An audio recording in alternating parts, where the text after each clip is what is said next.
Hi people, so I'm at home and the best way I thought I could do these introductions I normally do in class would be with video, and then I'm going to be available in Teams to help you with your specific problems. I think that's the best solution. So anyway, a brief repetition is if I have a right angle triangle, it only works if I have a right angle triangle, then I know that the SOHCAHTOA works. So that's the sine is opposite over hypotenuse, cosine is adjacent over hypotenuse, and tangent is opposite over adjacent. And using that, I can either find a side length if I know one side and one of these two acute angles, or I could find one of these acute angles if I know two of the sides. Then, if I don't have that, if I have a general triangle, and this is like an overview of what we've done so far, we have different options. And this is basically sort of the how to approach a general trigonometric problem.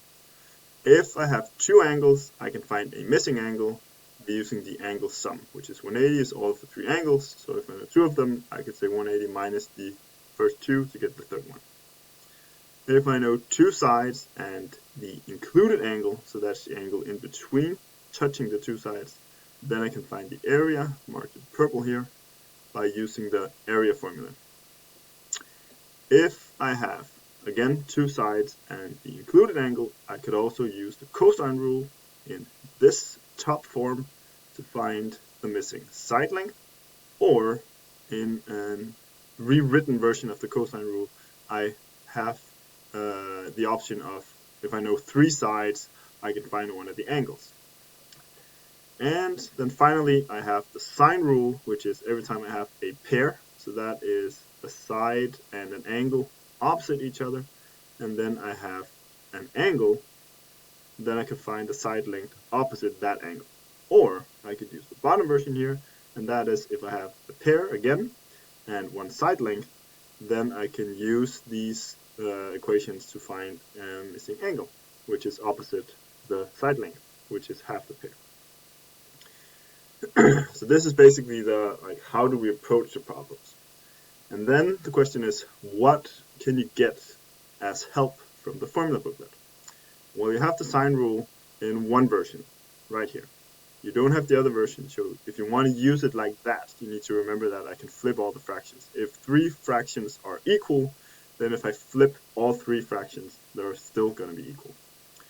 Then I have the cosine rule in the two versions. This is the semicolon that separates the one version to find side lengths and another version to find angles. And notice that I'm only given one version. I'm only given the C and the cosine C versions. If I want to rewrite it to get A or B, I need to remember that this works in the way that if I'm looking for C here, then I have the other two sides here, the other two sides here, and then cosine of the angle C. So the side I'm looking for goes together with the cosine of the angle I'm looking for.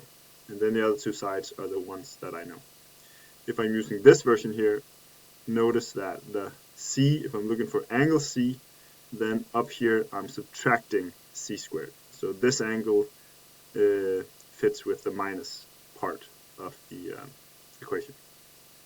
And finally, I have the area of a triangle, again, half times A times B times sine C. So I have these in the versions that are given, not all the versions they give in the book, and notice that I do not have SOHCAHTOA. So that's something you need to learn by heart.